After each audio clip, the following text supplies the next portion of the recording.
ದೇವರ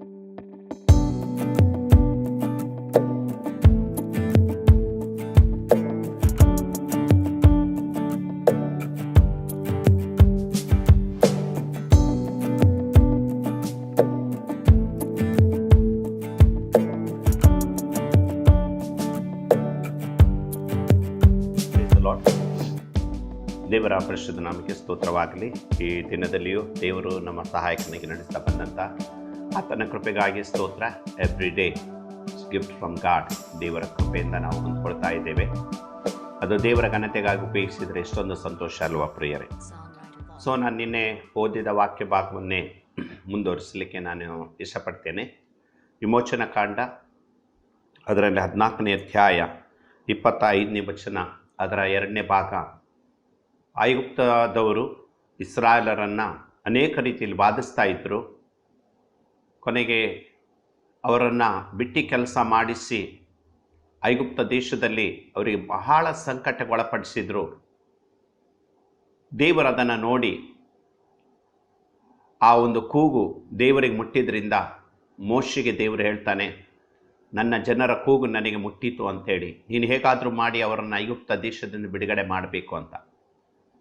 ಕೊನೆಗೆ ಮೋಶೆಯು ದೇವರು ಹೇಳಿದಂಥ ಮಾತನ್ನು ಅವನು ಡೈರೆಕ್ಟಾಗಿ ತೆಗೆದುಕೊಳ್ಳದೆ, ನನಗೆ ಮಾತು ಬರಲ್ಲ, ನನಗೆ ಒಬ್ಬ ಸಹಾಯಕನು ಬೇಕು ಅನ್ನೋದ್ರ ಮೂಲಕ ಆರೋನನನ್ನು ಸಹ ಪಡ್ಕೊಂಡು ಅವರು ಇಬ್ಬರು ಫರೋಹನೊಂದಿಗೆ ಹೋರಾಡಿ ಕೊನೆಗೆ ಅನೇಕ ರೀತಿಯಾದಂಥ ಕಾರ್ಯಗಳಲ್ಲಿ ನಡೆಯುತ್ತೆ, ಅದ್ಭುತಗಳು ನಡೆಯುತ್ತೆ.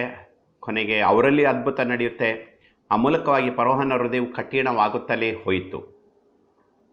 ಕೊನೆಗೆ 10 ರೀತಿಯ ವ್ಯಾಧಿಗಳು ಬಂತು. ಈ ಮೂಲಕವಾಗಿ ದೇವರು ದೇವರಾಗಿದ್ದಾನೆ ಅನ್ನೋದು ಫರೋಹನಿಗೂ ಐಗುಪ್ತರಿಗೂ ಚೆನ್ನಾಗಿ ಅರ್ಥ ಆಯಿತು. ಹಾಗೆ ಕೊನೆಗೆ ಅವರ ಜೀವಿತದಲ್ಲಿ ದೇವರು ಇವರ ಪರವಾಗಿ ಇದ್ದಾರೆ, ಇಸ್ರಾಯೇಲರ ಪರವಾಗಿ ಯೆಹೋವನಿದ್ದಾನೆ ಎಂಬುದಾಗಿ ಕನ್ಫರ್ಮ್ ಆಯಿತು.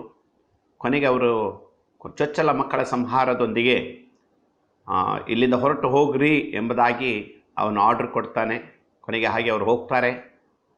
ಹೋಗುವಾಗ ಇವರೆಲ್ಲ ತಮಗೆ ಸಂಬಂಧಪಟ್ಟದೆಲ್ಲವನ್ನು ತಗೊಂಡು ಹೋಗ್ತಾರೆ. ಹೋಗುವಾಗ ಇನ್ನೇನು ಕೆಂಪು ಸಮುದ್ರ ಹತ್ತಿರ ಆಯಿತು. ಆಚೀಚೆ ಬೆಟ್ಟಗಳಿದೆ, ಮುಂದೆ ಹೋಗ್ಲಿಕ್ಕಾಗಲ್ಲ. ಅಂಥ ಸಂದರ್ಭದಲ್ಲಿ ಭಾಳ ಗೊಂದಲಕ್ಕೊಳಗಾದಾಗ ಮೋಶೆಗೆ ಎಲ್ಲ ಜನರು ಕೇಳ್ಕೊಳ್ಳುವಾಗ ದೇವರು ಹೇಳ್ತಾರೆ, ನಿನ್ನ ಕೈಯಲ್ಲಿರುವಂಥ ಕೋಲನ್ನು ಚಾಚು, ನನ್ನನ್ನು ಕೇಳುವುದೇನೆಂಬುದಾಗಿ.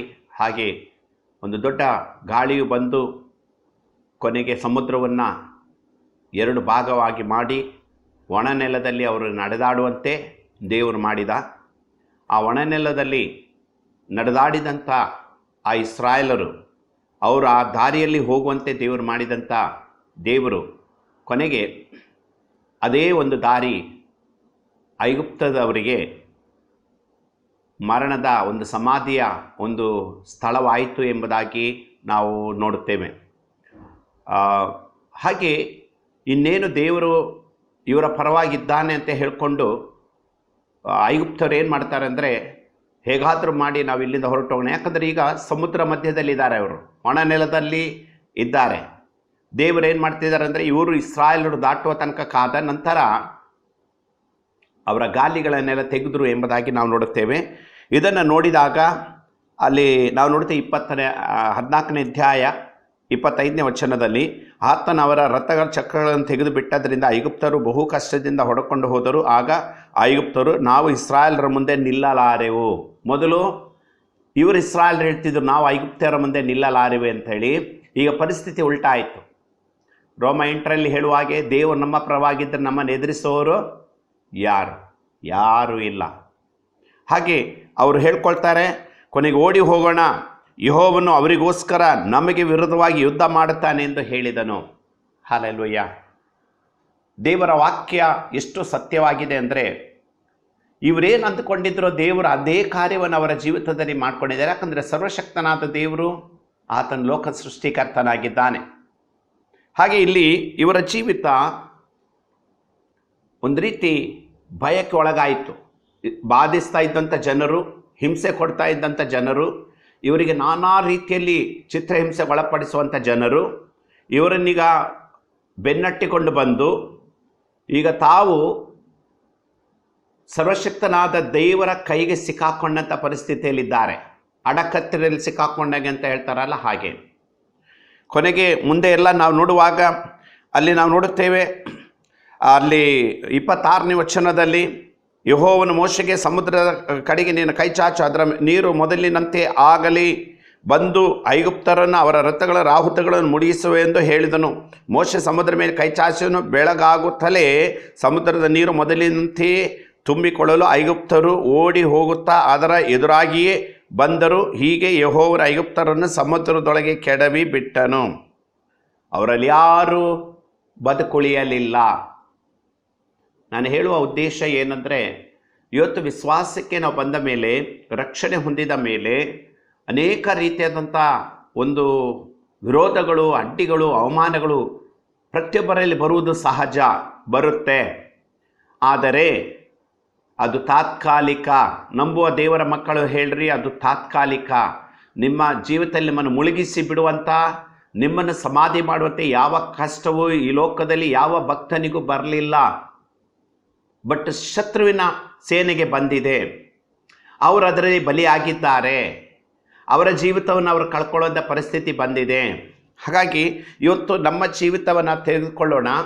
ಇವತ್ತು ನಡೆದದ್ದು ಇದು ಸತ್ಯವಾದ ಸಂಗತಿಗಳು, ಯಾವುದು ಕಥೆಗಳಲ್ಲ. ಬೈಬಲ್ನಲ್ಲಿರೋದು ಯಾವುದು ಕಥೆಗಳಲ್ಲ, ಕಟ್ಟು ಕಥೆಗಳಲ್ಲ, ಯಾವುದು ಸಹ ಇಲ್ಲ. ಎಲ್ಲವೂ ಸತ್ಯ ಸಂಗತಿಗಳೇ.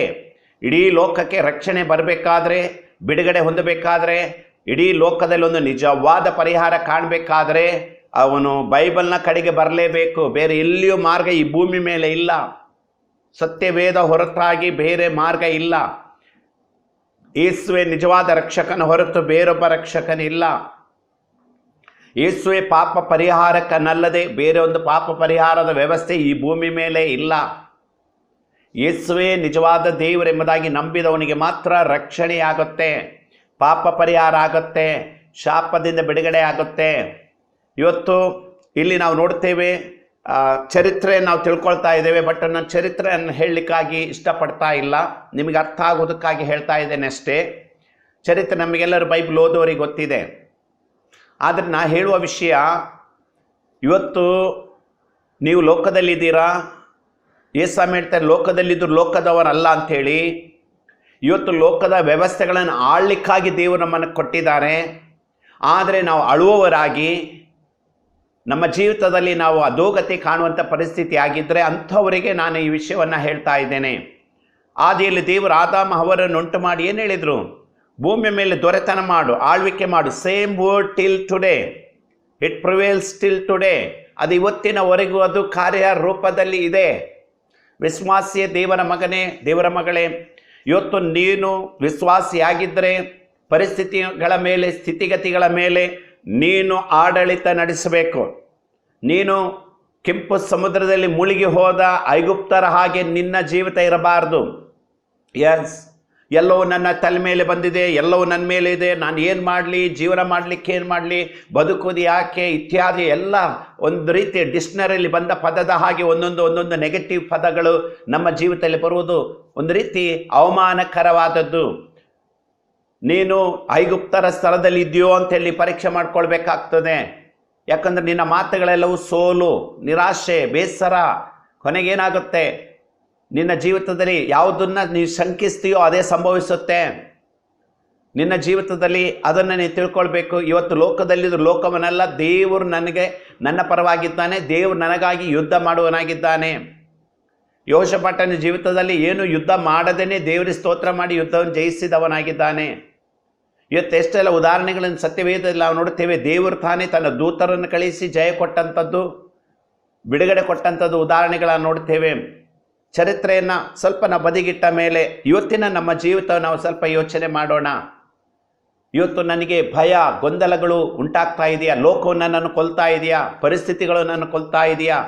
ಈ ಕೋವಿಡ್-19 ನಿಮಿತ್ತವಾಗಿ ನನ್ನ ಜೀವಿತ ಎಲ್ಲವೂ ಸೋತೋಯ್ತಾ? ನನ್ನ ದರ್ಶನಗಳು ಬದಲಾಯಿತಾ? ಇವತ್ತೆಷ್ಟೋ ಜನ ಈ ಲಾಕ್ಡೌನ್ನಿಂದಾಗಿಯೋ ಅಥವಾ ಕೋವಿಡ್ನಿಂದಾಗಿ, ಕೊರೋನಾ ವೈರಸ್ನಿಂದಾಗಿ ಇವತ್ತು ಲೋಕಕ್ಕೆ ಅದು ವೈರಸ್ ಬಂದಿದ್ರು. ಇವತ್ತು ನಿನ್ನ ಆತ್ಮಿಕ ಜೀವಿತಕ್ಕೆ ವೈರಸ್ ಆಗಿದೆಯಾ? ಪ್ರಾರ್ಥನೆಯನ್ನು ಕದ್ದುಕೊಂಡಿದೆಯಾ? ನಿನ್ನ ಆತ್ಮೀಯತೆಯನ್ನು ಕದ್ದುಕೊಂಡಿದೆಯಾ? ನಿನ್ನ ಜೀವಿತದಲ್ಲಿ ಪ್ರಾರ್ಥನೆ ಜೀವಿತ ಕದ್ದುಕೊಂಡಿದೆಯಾ? ಇವತ್ತು ಕೊರೋನಾ ರೋಗ ಭಯಪಟ್ಟು ಏನು ಐಸೋಲೇಷನ್ ಆಗಿಯೋ ಅಥವಾ ನೀ ಸ್ಟೇ ಅಟ್ ಹೋಮ್ ಅಂತ ಹೇಳಿ ಅಂಥ ವ್ಯವಸ್ಥೆ ಇರುವ ಹಾಗೆ ನಿನ್ನ ಆತ್ಮಿಕ ಜೀವಿತದಲ್ಲಿ ಪ್ರಾರ್ಥನೆಯೂ ಇಲ್ಲ, ವಾಕ್ಯನೂ ಇಲ್ಲ, ಆಸಕ್ತಿಯೂ ಇಲ್ಲ, ಆತ್ಮಿಕತೆಯೂ ಇಲ್ಲ ಅಂಥೇಳಿ ಬಿದ್ದು ಹೋದಂಥ ಪರಿಸ್ಥಿತಿ ಆಗಿದೆಯೋ?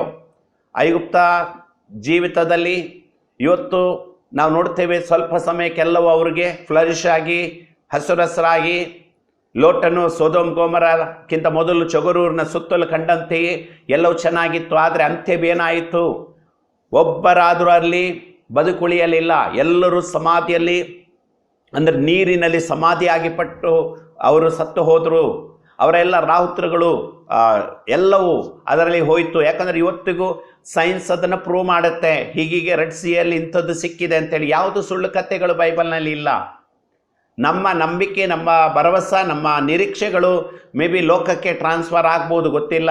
ಬಟ್ ಬೈಬಲ್ನಲ್ಲಿ ಎಲ್ಲಿಯೂ ಪ್ರಿಯ ಸಹೋದರನೇ ಸಹೋದರಿಯೇ, ನಿನ್ನ ಜೀವಿತ ಆಶೀರ್ವಾದ ಹೊಂದುವುದು ನೀನಿಡುವಂಥ ನಂಬಿಕೆ ಮೇಲೆ ಇರುತ್ತೆ. ಮನುಷ್ಯರ ಮಾತುಗಳು ಗಾಳಿ ಮಾತುಗಳು ಅಲ್ಲ. ಇವತ್ತು ನಾನು ಸಾರುವಂಥ ನನ್ನಂಥ ಪ್ರಸಂಗಿಗಳು ಹೇಳುವಂಥ ಮಾತಿನ ಆಧಾರದಲ್ಲಿ ನೀವು ಜೀವಿಸಬಾರ್ದು. ಯಾಕಂದರೆ ನಿಮಗೊಂದು ನಂಬಿಕೆ, ವಿಶ್ವಾಸಕ್ಕೆ ದೇವರೊಂದು ವ್ಯವಸ್ಥೆಯನ್ನಿಟ್ಟಿದ್ದಾನೆ, ವಾಕ್ಯವನ್ನು ಕೊಟ್ಟಿದ್ದಾನೆ, ಪವಿತ್ರಾತ್ಮನನ್ನು ಕೊಟ್ಟಿದ್ದಾನೆ, ದೇವರೊಂದಿಗೆ ಸಂಬಂಧ ಸಂಪರ್ಕವನ್ನು ಕೊಟ್ಟಿದ್ದಾನೆ, ದರ್ಶನ ಕನಸುಗಳನ್ನು ಕೊಟ್ಟಿದ್ದಾನೆ. ಯಾಕೆ ನೀನು ಸೆಕೆಂಡ್ ಹ್ಯಾಂಡ್ ಲೈಫಲ್ಲಿ ಜೀವಿಸ್ತೀಯಾ? ದೇವರೊಂದಿಗೆ ನೇರವಾದ ಸಂಬಂಧ ಸಂಪರ್ಕವನ್ನು ಪಡ್ಕೊ. ನಾನು ಹೇಳಿದ್ದೆ ವೇದವಾಕ್ಯ ಆಗಬೇಕಾಗಿಲ್ಲಲ್ಲ. ಇವತ್ತು ದೇವರು ನನ್ನನ್ನು ಪ್ರೀತಿಸುವಾಗೆ ನಿಮ್ಮನ್ನು ಪ್ರೀತಿಸ್ತಾನೆ, ನಿಮ್ಮ ಸಂಗಡ ಮಾತನಾಡ್ತಾನೆ, ನಿಮಗೆ ಬೇಕಾದದ್ದನ್ನು ಆತನು ಕೊಡ್ತಾನೆ, ತಿಳಿಯಪಡಿಸ್ತಾನೆ. ಇಲ್ಲಿ ಜಯ ಹೊಂದುತ್ತೇವೆ ಅಂತೇಳಿ ಹೋದಂಥ ಐಗುಪ್ತರು ಏನಾದರೂ ಸಮಾಧಿ ಆಗೋಗ್ಬಿಟ್ರು. ಇವತ್ತು ವಿಶ್ವಾಸಿಯೇ, ನಿನ್ನ ನಿರೀಕ್ಷೆ ನಿರಾಶೆ ಆಗುವುದಾದರೆ ನಿನ್ನ ಗತಿಯು ಏನಂತ ತಿಳ್ಕೊ. 106 ಕನಸುಗಳನ್ನು ಇಟ್ಕೊಳ್ಳೋದು ಒಂದು ನೆರವೇರಲ್ಲ. ಎಲ್ಲವನ್ನು ಆಶಿಸ್ತೇವೆ, ಒಂದು ಕೈ ಕೂಡಲ್ಲ. ಅದು ನಿನ್ನ ಜೀವಿತವಾಗಿದೆಯೋ? ಎಲ್ಲವೂ ಸಮಾಧಿಯಾಗಿ ಮಾರ್ಪಡ್ತಾ ಇದೆಯೋ? ನಿನ್ನ ಜೀವಿತ ಎಲ್ಲವೂ ಮುಕ್ತಾಯವಾಯಿತು? ಅಥವಾ ಕ್ರಿಸ್ತನಲ್ಲಿದ್ದುಕೊಂಡು I am something in Christ Jesus, ಕ್ರಿಸ್ತನಲ್ಲಿ ನಾನು ಏನೋ ಆಗಿದ್ದೇನೆ ಅನ್ನುವಂಥದ್ದು ಇದೆಯೋ? ಪೌಲನ ಹಾಗೆ ನನ್ನ ಕೃಪೆಯೇ ನಿನಗೆ ಸಾಕು ಅನ್ನುವಂಥ ರೀತಿಯಲ್ಲಿ ಎಲ್ಲ ಸಮಯಗಳಲ್ಲಿ ಎಲ್ಲ ಸಂದರ್ಭಗಳಲ್ಲಿಯೂ ಅದನ್ನು ಜಯಿಸಿ ಬರುವಂಥ ಕೃಪೆಯನ್ನು ಕರ್ತ ನಮಗೆ ಕೊಟ್ಟಿದ್ದಾನೋ? ಇವತ್ತು ದೇವರೊಂದಿಗೆ ನಾವು ನಮ್ಮ ವಿಶ್ವಾಸ ಜೀವಿತನ ಕಂಪೇರ್ ಮಾಡ್ಕೊಳ್ಳೋಣ. ಚರಿತ್ರೆ, ವಾಕ್ಯ ಬೈಬಲ್ನಲ್ಲಿರೋದು ನಮಗೆ ಇದೆ, ಓಕೆ, ಅದು ಬರೀ ಹೆಡ್ ನಾಲೆಜ್ ಆಗಿ ಇಟ್ಕೊಳ್ಳೋದೆ. ನನ್ನ ಆತ್ಮಿಕ ಜೀವಿತದಲ್ಲಿ ಇವತ್ತು ನಾನು ಏನಾಗಿದ್ದೇನೆ, ನನ್ನ ವಿಶ್ವಾಸ ಜೀವಿತ ಏನಾಗಿದೆ ಅಂತ ಪರೀಕ್ಷೆ ಮಾಡ್ಕೊಳ್ಬಹುದಾ? ಎಸ್. ಇಲ್ಲಿ ಏನು ಹೇಳ್ತಿದ್ದಾರೆ ಅಂದರೆ, ಇದುವರೆಗೆ ದೇವರ ಜನರನ್ನು ದಬ್ಬಾಳಿಕೆ ಮಾಡಿದವರು, ಅವರನ್ನು ಸುಲಿಗೆ ಮಾಡಿದವರು, ನಾನಾ ರೀತಿ ಉಪದ್ರ ಕೊಟ್ಟವರು, ಕೊನೆಗೆ ಏನಾಗ್ತಾ ಇದೆ? ಈಗ ದೇವರು ಯಾರು ಎಂಬುದಾಗಿ ಅವರಿಗೆ ಗೊತ್ತಾಯಿತು. ವಿಶ್ವಾಸೆ, ನಿನ್ನ ಜೀವನದಲ್ಲಿ ನೀನು ಕಷ್ಟವನ್ನು ದಾಟಿ ಹೋಗ್ತಿರುವಾಗ, ನಷ್ಟವನ್ನು ದಾಟಿ ಹೋಗ್ತಿರುವಾಗ, ಫೈನಾನ್ಷಿಯಲ್ ಪ್ರಾಬ್ಲಮನ್ನು, ಹೆಲ್ತ್ ಇಶ್ಯೂಸ್ಗಳನ್ನು ನಿನ್ನ ಜೀವಿತದಲ್ಲಿ ದಾಟಿ ಹೋಗುವಂಥ ಸಮಯಗಳಲ್ಲಿ ನಿನಗೆ ಲೋಕದ ಭರವಸೆ, ವೈದ್ಯರ ಭರವಸೆ, ಔಷಧಿಗಳು, ಕುಟುಂಬ, ನೆಂಟರು, ಇವುಗಳು ಯಾವುದು ನಿನ್ನ ಜೀವಿತದಲ್ಲಿ ಫೈನಲ್ ಆಗಬಾರ್ದು. ನಿನ್ನ ಟೋಟಲ್ ದೃಷ್ಟಿ ದೇವರ ಮೇಲೆ ಮಾತ್ರ ಆಗಿರಬೇಕು. ಮನುಷ್ಯ ಮಾತ್ರದವರಲ್ಲಿ ಭರವಸೆ ಬಿಟ್ಟು ಯೆಹೋವನನ್ನು ತೊರೆಯುವ ಮನಸ್ಸುಳ್ಳವನು ಯಾರು? ಯೆರೆಮೀಯ 17ರಲ್ಲಿ ನಾವು ನೋಡ್ತೇವೆ, ಯಾರು? ಅವನು ಶಾಪಗ್ರಸ್ತನು. ಆದ್ದರಿಂದ ನಿನ್ನಲ್ಲಿರುವಂಥ ಯಾವುದ್ರ ಮೇಲೆ ನೀ ಭರವಸೆ ಇಡಬೇಡ. ಇಲ್ಲಿ ಐಗುಪ್ತರು ಏನೆಲ್ಲ ಭರವಸೆ ಇಟ್ಟರು, ಅವ್ರು ನೆನೆಸಿದ್ರು ನಮ್ಮ ಫಲ, ನಮ್ಮ ಬಲ, ನಾವು ನೆನೆಸಿದ ಹಾಗೆ ಆಗುತ್ತೆ ಅಂತೇಳಿ. ಆದರೆ ಕೊನೆಗೆ ಅವರ ಜೀವಿತದಲ್ಲಿ ಸರ್ವನಾಶವಾಗುವಂಥದ್ದೇ ಒಂದು ಗತಿ ಆಗೋಯಿತು. ಒಂದು ತಿಳ್ಕೊಳ್ಳೋಣ, ಇವತ್ತಿನ ಪರಿಸ್ಥಿತಿಯಲ್ಲಿ ಎಂಥದೇ ಪರಿಸ್ಥಿತಿ ಇರಲಿ, ಕಷ್ಟವೋ ನಷ್ಟವೋ, ನಾನಾ ರೀತಿ ವೈರಸ್ ಕಾಟವೋ, ಇಂಥ ರೀತಿಯಾದಂಥ ವಾತಾವರಣದಲ್ಲಿಯೂ ದೇವರು ನನ್ನನ್ನು ಅದ್ಭುತವಾಗಿ ನಡೆಸುವುದಕ್ಕೆ ಒಂದು ಯೋಚನೆಯನ್ನು ಇಟ್ಟುಕೊಂಡಿದ್ದಾನೆ ಅಂತ ನಂಬಿಕೆ ನಿಮಗಿದೆಯೋ? ಅಯ್ಯೋ, ಈ ವೈರಸ್ ಗಾಳಿಯಲ್ಲಿ ಬರುತ್ತೆ, ಅಲ್ಲಿಂದ ಬರುತ್ತೆ, ಇಲ್ಲಿಂದ ಬರುತ್ತೆ, 24 ಗಂಟೆ ಅದೇ ಮಾತು. ಇವತ್ತು ಪೇಪರ್ ಓದಿದ್ರು ಅದೇ, ಟಿ ವಿಯಲ್ಲಿ ನೋಡಿದ್ರು ಅದೇ, ಬಾಯಲ್ಲಿ ಬರೋದು ಅದೇ. ಇವತ್ತು ಬರದಿರುವ ಕರೋನಾ ಓಡಿ ಬರುವ ಹಾಗೆ ನಮ್ಮ ವ್ಯವಸ್ಥೆಗಳಾಗಿದೆ. ಹಾಗಾದರೆ ಒಬ್ಬ ವಿಶ್ವಾಸಿಯಾಗಿ ದೇವರ ಮಗನಾಗಿ ನನ್ನ ಜೀವಿತದಲ್ಲಿ ದೇವರ ಬಗ್ಗೆ ಹೇಳುವಂಥದ್ದೇನಿದೆ? ನನ್ನ ಬಾಯಲ್ಲಿ ನಂಬಿಕೆ ಎಲ್ಲಿ ಹೇಳುವಂಥದ್ದು ಏನಾದರೂ ಇದೆಯೋ? ನನ್ನ ಹೃದಯ ಎಂಬ ಈ ಒಂದು ಅಂತರ್ಯದಲ್ಲಿ, ಈ ಬಾವಿಯಲ್ಲಿ ನನಗೆ ಏನಾದರೂ ಇದ್ದರೆ ಅದು ತೋಡುವಾಗ ಏನಾದರೂ ಬರುತ್ತೆ. ಇವತ್ತು ಅದೇನೂ ಇಲ್ಲ, ಬರೇ ಲೋಕವು, ನ್ಯೂಸು, ಮತ್ತೊಂದು ಇನ್ನೊಂದು. ದೇವರ ವಾಕ್ಯ ಏನು ಹೇಳುತ್ತೆ? What the word of god says. ದೇವರ ವಾಕ್ಯಕ್ಕೂ ನಾವು ಗಮನ ಕೊಡೋಣ. ದೇವರ ವಾಕ್ಯದ ಬಗ್ಗೆ ನಾವು ಆಸಕ್ತಿಯನ್ನು ವಹಿಸಿಕೊಳ್ಳೋಣ. ದೇವರು ತನ್ನ ಕೃಪೆಯನ್ನು ತೋರಿಸಿ ನಮ್ಮನ್ನು ನಡೆಸಲಿಕ್ಕೆ ಶಕ್ತನಾದ ದೇವರಾಗಿದ್ದಾನೆ. ಹಾಲೆಲೂಯ. ಇವತ್ತು ನಮ್ಮ ಜೀವಿತದಲ್ಲಿ ಆ ಒಂದು ಆತ್ಮಿಕ ಅನುಭವವನ್ನು ದೃಷ್ಟಿಕೋನದಲ್ಲಿಟ್ಟುಕೊಂಡು ನಾವು ಮುಂದೆ ಹೋಗಬೇಕು. ಯಾಕಂದರೆ ನಾನು ನಿನ್ನೆ ದಿವಸ ಹೇಳ್ತಾ ಇದ್ದೆ, ದೇವರು ಇವನ್ ಐಗುಪ್ತ ದೇಶದಿಂದ ಹೊರಟು ಬಂದ ಇವರು ಕೆಂಪು ಸಮುದ್ರ ಬರುವಾಗ ಇವ್ರನ್ನ ಹೇಗಾದರೂ ಸೆರೆ ಇಟ್ಕೊಂಡು ಹೋಗ್ಬೇಕಂತ ಬರುವಾಗ ದೇವರು ಅಗ್ನಿಸ್ತಂಭ ಮೇಘಸ್ತಂಭವನ್ನು ದೇವದೂತರನ್ನು ಏನು ಮಾಡಿದರು, ಮುಂಬಲವಾಗಿದ್ದಂಥ ದೇವದೂತರನ್ನು ಹಿಂಬಲವಾಗಿ, ಯಾಕಂದರೆ ಹಿಂದಿನಿಂದ ಅವರು ಅಟ್ಟಿಸಿಕೊಂಡು ಬರ್ತಾ ಇದ್ದಾರೆ. ನಮ್ಮನ್ನು ಕಾಯುವಾತನ್ನು ತೂಕಡಿಸುವುದಿಲ್ಲ, ನಿದ್ರಿಸುವುದಿಲ್ಲ. ನಾವು ಮಾತ್ರ ತುಂಬ ಟೆನ್ಷನ್ ತಗೊಳ್ತೇವೆ. ನಮ್ಮ ಮನೆ, ನಮ್ಮ ಕುಟುಂಬ, ನಮ್ಮ ಮಕ್ಕಳು, ನಮ್ಮ ಬಿಸ್ನೆಸ್ಸು, ನಮ್ಮ ಕೆಲಸ ಅಂತ ತುಂಬ ಅದನ್ನೇ ಮಾತಾಡ್ತೇವೆ. ಆ್ಯಕ್ಚುಲಿ ಅದು ನೀವು ವಿಶ್ವಾಸದಲ್ಲಿದ್ದ ಮೇಲೆ ಅದು ಮಾತಾಡಬಾರ್ದು. ದೇವರ ಮಕ್ಕಳಂದ ಮೇಲೆ ದೇವರಿಗೆ ಗೊತ್ತುಂಟು ಯಾವ ಟೈಮಲ್ಲಿ ಯಾವ ರೀತಿ ಹೇಗೆ ನಿಮ್ಮನ್ನು ಪೋಷಿಸಬೇಕು, ರಕ್ಷಿಸಬೇಕು, ನಡೆಸಬೇಕು. It is God's duty, none of your business. ನಿನ್ನ ಕೆಲಸ ಅಲ್ಲ ಅದು. ಹಾಲೆಲೂಯ. ಮೊದಲು ದೇವರಾಜ್ಯಕ್ಕೆ ನೀತಿಗೆ ತವಕಪಡ್ರೆ ಅದರೊಂದಿಗೆ ಎಲ್ಲವೂ ಸಿಗುತ್ತೆ ಅಂತ ಕರ್ತನ ಹೇಳಿದಾನಲ್ಲ. ಹಾಗಾಗಿ ನಿನ್ನ ಮನೆ, ನಿನ್ನ ಕುಟುಂಬ, ನಿನ್ನ ಕೆಲಸ ಇವುಗಳು ಯಾಕೆ? ಇಲ್ಲಿ ನಾವು ನೋಡ್ತೇವೆ, ಅದೇ 14ನೇ ಅಧ್ಯಾಯದಲ್ಲಿ 19 ಇಸ್ರಾಯೇಲರ ದಂಡಿನ ಮುಂದೆ ಹೋಗುತ್ತಿದ್ದ ದೇವದೂತರು ತನ್ನ ಸ್ಥಳವನ್ನು ಬಿಟ್ಟು ಅವರ ಹಿಂದೆ ಬಂದನು. ಯಾಕೆ ಬಂದನು? ಹಿಂದಿನಿಂದ ಐಗುಪ್ತರು ಓಡಿಸ್ಕೊಂಡು ಬರ್ತಾ ಇದ್ದಾರೆ. ಎಸ್, ಇವತ್ತು ನಿನ್ನನ್ನು ಕಾಯುವಾತನೇ ಯೆಹೋವನೇ, ನಿನ್ನ ಎಡ ಬಲಗಡೆಗಳಲ್ಲಿ ತನ್ನ ದೂತರನ್ನಿಟ್ಟು ಕಾಯುವ ಕರ್ತನು, ನೆರಳಿನಂತೆ ಇದ್ದುಕೊಂಡು ಕಾಯುವ ಕರ್ತನು, ನಿನ್ನ ಕರ್ತನು ಈ ಲೋಕದಲ್ಲಿ ಯಾರು ಮಾಡಲ್ಲ. ಹಾಗಾದರೆ ಅಟ್ಲೀಸ್ಟ್ ಒಂದು ಆ ನಂಬಿಕೆ ಆದರೂ ನಮಗೆ ಬೇಕಲ್ಲ. ನಾಳೆ ಏನಂತ ನಮಗೆ ಯಾರಿಗೂ ಗೊತ್ತಿಲ್ಲ, ಗೊತ್ತುಂಟಾ? ಇಲ್ಲ. ಬಟ್ ದೇವರಿಗೆ ಗೊತ್ತುಂಟು. ನಿನ್ನ ಹೃದಯ ಆತನ ಮೇಲೆ ನಿರೀಕ್ಷೆ ಇಟ್ಟದ್ದಾಗಿರಲಿ. ಇವತ್ತು ಈ ವಿಷಯವನ್ನು ಹೊಸದಾಗಿ ಯಾರಾದರೂ ಕೇಳ್ತಾ ಇದ್ದರೆ, ಯೇಸು ಕ್ರಿಸ್ತನು ಯಾರೆಂಬುದಾಗಿ ಗೊತ್ತಿಲ್ಲದಿದ್ದರೆ, ನಿಮಗೊಂದು ಒಳ್ಳೆಯ ಸದಾವಕಾಶ, ಒಂದು ಶುಭ ಸಂದೇಶ ಇಷ್ಟೇ. ಈ ಯೇಸು ನಿಮ್ಮ ಜೀವಿತದಲ್ಲಿ ನೀವು ಸೇರಿಸಿಕೊಂಡರೆ, ಯೇಸುವನ್ನು ನೀವು ನಂಬಿದರೆ, ಯೇಸುವಿನ ಮೇಲೆ ವಿಶ್ವಾಸ ಇಟ್ಟು ಯೇಸುವಿಗೆ ನಿಮ್ಮ ಜೀವಿತವನ್ನು ಒಪ್ಪಿಸಿಕೊಟ್ಟರೆ, ಇವತ್ತಿನಿಂದಲೇ ನಿಮ್ಮ ಜೀವಿತದಲ್ಲಿ, ನಿಮ್ಮ ಭವಿಷ್ಯದಲ್ಲಿ ದೇವರು ದೊಡ್ಡ ದೊಡ್ಡ ಕಾರ್ಯಗಳನ್ನು ಮಾಡ್ತಾನೆ. ಇವತ್ತು ಲೋಕ ಎಷ್ಟು ಕೆಟ್ಟೋಗಿದೆ ಗೊತ್ತಾ? ಇವತ್ತು ಮನುಷ್ಯನಿಗೆ ವಿರುದ್ಧವಾಗಿ ಮಂತ್ರ, ತಂತ್ರ, ಮಾಟ ಇತ್ಯಾದಿಗಳನ್ನು ಮಾಡಿ ನಾನಾ ರೀತಿಯಲ್ಲಿ ಅವನಿಗೆ ಕೇಡು ಬರೆಯುವ ಹಾಗೆ ಮಾಡಿ ಮನುಷ್ಯರಿಂದ ಅಥವಾ ಮನುಷ್ಯ ದುರಾತ್ಮ ಶಕ್ತಿಗಳ ಮೂಲಕವಾಗಿ ಕೇಡು ಮಾಡುವಂಥ ಕಾಲದಲ್ಲಿದ್ದೇವಲ್ವಾ? ಯಾರಿಗೂ ಏನು ಗೊತ್ತಿರಲ್ಲ, ಅವನಿಗೆ ವಿರುದ್ಧವಾಗಿ ಇವನಿಗೆ ವಿರುದ್ಧವಾಗಿ ಎದುರಿಗೆ ಚೆನ್ನಾಗಿ ಮಾತಾಡ್ತಾರೆ. ಹಿಂದಿನಿಂದ ಬೇಡದ ಎಲ್ಲ ಅಂಧಕಾರ ಶಕ್ತಿಗಳ ಮೂಲಕ, ದುರಾತ್ಮನ ಶಕ್ತಿಗಳ ಮೂಲಕವಾಗಿ ಈ ಲೋಕದಲ್ಲಿ ಎಷ್ಟೋ ಜನರನ್ನು ಬಲಿ ತಗೊಳ್ಳುವಂಥ ಪರಿಸ್ಥಿತಿಗಳನ್ನು ಕಾಣ್ತಾ ಇದ್ದೇವಲ್ಲ. ಬಟ್ ಒಂದು ಗುಡ್ ನ್ಯೂಸ್ ನಾನು ಹೇಳ್ತೇನೆ, ನೀನು ಯೇಸುವನ್ನು ನಂಬುವಂಥ ಮಗನು ಮಗಳಾಗಿದ್ದರೆ, ನಿನ್ನ ನಂಬಿಕೆ ಯೇಸುವಿನ ಮೇಲೆ ಇದ್ದರೆ, ಯೇಸು ನಿನ್ನ ರಕ್ಷಕನ ಒಡೆಯನಾಗಿದ್ದರೆ, ನಿನ್ನ ಪಾಪಗಳು ಯೇಸುವಿನ ರಕ್ತದಿಂದ ತೊಳೆಯಲ್ಪಟ್ಟಿದ್ದರೆ, ಪ್ರಿಯ ಸಹೋದರನೇ, ನಿನ್ನ ಜೀವಿತ ನಿನ್ನಷ್ಟು ಭಾಗ್ಯವಂತನು ಯಾರೂ ಇಲ್ಲ. ಯಾಕೊತ್ತಾ?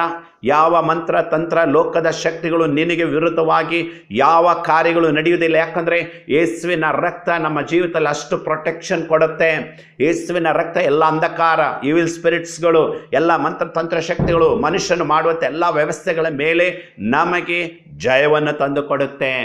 ಎಸ್, ನಮಗೆ ಅದ್ಭುತ ಕಾಣುವಂತೆ ಮಾಡುತ್ತೆ. ಇವತ್ತು ಯೇಸುವಿನ ಶಕ್ತಿ ಅಷ್ಟು ಪವರ್ಫುಲ್ ಆಗಿದೆ. ಹಾಗಾಗಿ ನಿನ್ನ ಜೀವನದಲ್ಲಿ ಯೇಸುವನ್ನು ಅಂಗೀಕರಿಸದಿದ್ದರೆ, ಇವತ್ತೇ ನಿನ್ನ ಹೃದಯವನ್ನು ಯೇಸುವಿಗೆ ಒಪ್ಪಿಸಿಕೊಟ್ಟು, ಯೇಸುವೆ ನನ್ನ ಹೃದಯದೊಳಗೆ ನನ್ನ ಹೃದಯದೊಳಗೆ ಬಂದು ನೀನು ವಾಸ ಮಾಡು, ನನ್ನ ಜೀವಿತ ನಿನಗೆ ಸಮರ್ಪಿಸ್ತೇನೆ ಎಂಬುದಾಗಿ ಹೇಳುವುದಾದರೆ, ಇವತ್ತೇಯಿಂದ ನಾಳೆ ಅಲ್ಲ, ದಿನಗಳು ಬಿಟ್ಟಲ್ಲ, ನಿನಗೆ ವಿರುದ್ಧವಾಗಿ ಯಾವ ಆಯುಧಗಳು, ಯಾವ ಅಂಧಕಾರ ಶಕ್ತಿಗಳು, ಯಾವ ಪಿಚಾಚನ ಶಕ್ತಿಗಳು ನಿನ್ನನ್ನು, ನಿನ್ನ ಮನೆಯನ್ನು, ಕುಟುಂಬವನ್ನು ಯಾವ ರೀತಿಯಲ್ಲಿ ಬಾಧಿಸದಂತೆ ಕಾಯುವ ಕರ್ತನು ನನ್ನ ಯೇಸು ಆಗಿದ್ದಾನೆ. ಆತನು ನಿನ್ನಲ್ಲಿಯೂ ಕಾರ್ಯ ಮಾಡಲಿಕ್ಕೆ ಶಕ್ತನಾಗಿದ್ದಾನೆ. ಸೊ ಆದ್ದರಿಂದ ಈ ವಾಕ್ಯ ಸಂದೇಶ ನಿನಗಾಗಿಯೂ ಇರಲಿ, ನಿನ್ನ ಜೀವಿತದಲ್ಲಿಯೂ ದೇವರು ಮಾಡಲಿಕ್ಕೆ ಶಕ್ತನ. ತನ್ನ ಮಕ್ಕಳಿಗೆ, ಐಗುಪ್ತರಿಗೆಲ್ಲ ಈ ದೂತರು, ಮೇಘಸ್ತಂಭ, ಅಗ್ನಿಸ್ತಂಭ, ಮನ್ನ, ನೀರು ಎಲ್ಲರಿಗಿಲ್ಲ, ಇಸ್ರಾಯೇಲರಿಗೆ ಮಾತ್ರ.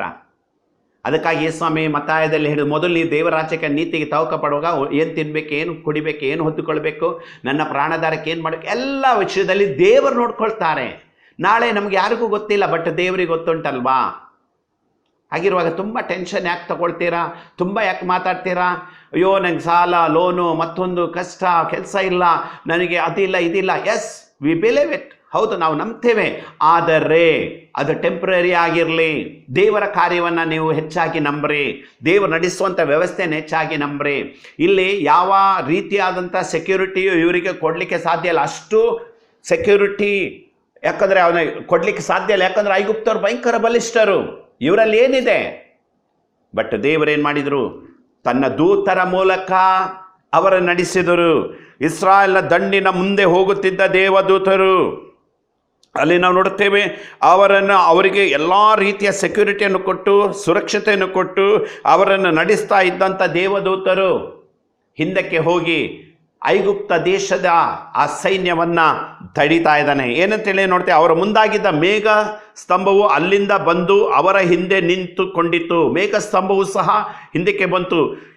ಆ ಮೇಘಸ್ತಂಭವು ಐಗುಪ್ತರ ಪಾಳೆಯಕ್ಕೂ ಇಸ್ರಾಯೇಲರ ಪಾಳೆಯ ನಡುವೆ ಐಗುಪ್ತರಿಗೆ ಕತ್ತಲನ್ನು ಉಂಟು ಮಾಡಿದರು, ಇಸ್ರಾಯೇಲರಿಗೆ ರಾತ್ರಿಯನ್ನು ಬೆಳಕು ಮಾಡಿತು.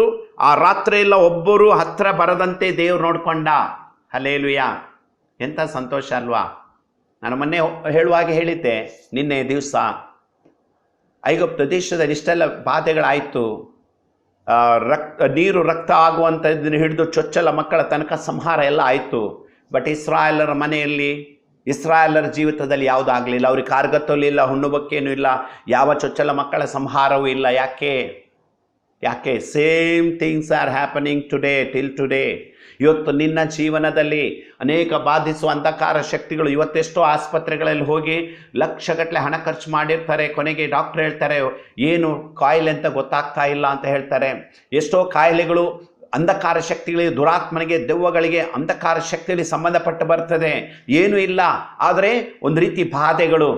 ಇತ್ತೀಚೆಗೂ ನಾನು ಕೇಳಿದೆ, ಡಾಕ್ಟ್ರ್ ಎಲ್ಲ ಮಾಡಿದ ಮೇಲೆ ಅವರು ನಮ್ಮ ಮಿಷನರಿಗಳೆಲ್ಲ ಆಯಿತು ಸರ್, ಆದರೆ ಏನಂತ ಗೊತ್ತಾಗ್ತಾ ಇಲ್ಲ ಅಂತೇಳಿ. ಹೀಗೆ ಎಷ್ಟು ಕಡೆಗಳಲ್ಲಿ ನಡೀತಾ ಇದೆ.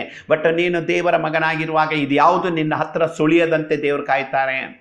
ಯಾವ ಉಪದ್ರವೂ ನಿನ್ನ ಗುಡಾರದ ಸಮೀಪಕ್ಕೂ ಬರೋದು, ಯಾವ ರೀತಿಯಾದಂಥ ವ್ಯವಸ್ಥೆಗಳು ನಿನ್ನ ಜೀವನದಲ್ಲಿ ಬರುವುದಿಲ್ಲ. ಅದಕ್ಕೆ ದೇವರು ತನ್ನ ದೂತರ ಕಾವಲನ್ನಿಟ್ಟು ಕಾಯ್ತಾನೆ. ಪ್ರಿಯ ಸಹೋದರನೇ, ಸಹೋದರಿಯೇ, ನಿನಗೋಸ್ಕರ ಒಂದು ದೇವರು ಸೈನ್ಯ ಇಟ್ಟಿದ್ದಾನೆ ಅಂತ ಗೊತ್ತುಂಟಾ? ಪ್ರಸಂಗ ಕೇಳುವಾಗ ಮಾತ್ರ ಗೊತ್ತಾ? ಅಲ್ಲ, do you realise in your heart? ನಿನ್ನ ಮನಸ್ಸನ್ನು, ಹೃದಯದಲ್ಲಿ ಅದನ್ನು ತಿಳ್ಕೊಳ್ತಾ ಇದೆಯಾ? ದೇವರು ನನ್ನ ಜೀವನದಲ್ಲಿ ಎಲ್ಲವನ್ನು ಸಿದ್ಧಪಡಿಸ್ತಾನೆ ಎಂಬುದಾಗಿ. ಹಾಗಾಗಿ ಈ ವಿಷಯವನ್ನು ನಾವು ಗಂಭೀರವಾಗಿ ತೆಗೆದುಕೊಳ್ಳೋಣ, ದೇವರ ಕರಗಳಲ್ಲಿ ಒಪ್ಪಿಸಿಕೊಡೋಣ. ನನಗೋಸ್ಕರ ದೇವರು ತನ್ನ ಸೈನ್ಯವನ್ನು ಇಟ್ಟಿದ್ದಾನೆ. ಹೇಗೂ ತನ್ನ ಮಕ್ಕಳಿಗೆ ಏನಾಗಬಾರ್ದು. ಇವತ್ತು ನೀವು ಚಿಕ್ಕ ಮಕ್ಕಳಿದ್ದೀರಾ, ಚಿಕ್ಕ ಮಕ್ಕಳನ್ನು ನಿಮ್ಮ ಮನೆಯಲ್ಲಿರ್ತಾರೆ, ಅದಕ್ಕೇನಾದರೂ ಒಂದು ಪ್ರಾಣಿಯೋ ಏನೋ ವಿಷಜಂತು ಬರುತ್ತೆ ಅಂದರೆ ನೀವು ಹೇಗೆ ಪ್ರೊಟೆಕ್ಟ್ ಮಾಡ್ತೀರಾ?